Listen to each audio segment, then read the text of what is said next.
बड़ा काम। मेरे घर के करीब एक ऑटो वर्कशॉप थी जहां एक छोटा सा लड़का काम करता था जिसे सब छोटू कहकर पुकारते थे। इस लड़के की उम्र 9-10 साल की होगी। मैं अपने स्कूल के साथियों के साथ आते जाते इसे देखा करता था और अपने साथियों से कहता कि शुक्र है मैं ये काम नहीं करता, वरना मेरे कपड़े भी इसकी तरह गंदे होते और मुझे भी इन गंदे टायरों को हाथ लगा कर खोलना पड़ता। वक्त गुजरता गया, मैं छुट्टी से मैट्रिक तक पहुंच गया।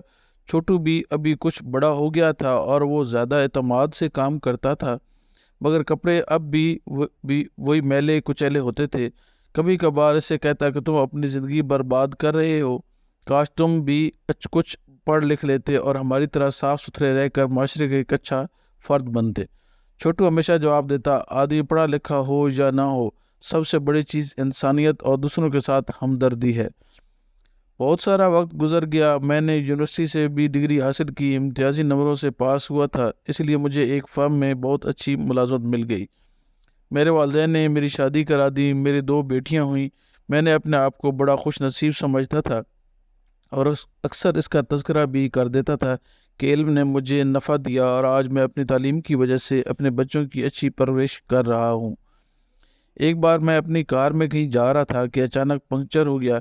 करीब ही एक ऑटो वर्कशॉप थी। मैं गाड़ी को धक्का लगाता हुआ वहां तक पहुंचा। इत्तेफाक से ये वर्कशॉप वही थी जहां कभी छोटू काम करता था।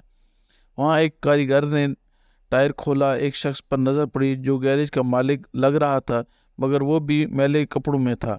मैंने गौर से देखा, ये छोटू था, और इससे ज़्यादा ताज्जुब मुझे इन चंद नौजवान कारीगरों पर हुआ जो काफ़ी पढ़े लिखे और महजब लग रहे थे और बहुत ही अदब से बात कर रहे थे। मैं करीब गया और छोटू को सलाम किया। वो भी वही मुझे पहचान गया। कुछ देर बात हुई। पंक्चर लग चुका था। मैं छोटू से रुखसत हुआ और जाते हुए इन नौजवानों को बताया, इस वर्कशॉप का मालिक छोटू मेरा पुराना वाकिफ़कार है। इनमें से एक ने कहा, जनाब छोटू ना कहें, हमें अच्छा नहीं लगता। आज जो हम आपके सामने हैं तो इनकी ही बदौलत हैं। हमारी फ़ीस, यूनिफॉर्म, किताबें सब खर्च यही उठाते हैं। हमारे अलावा कई और तालिब इल्मों का खर्च भी उठाते हैं।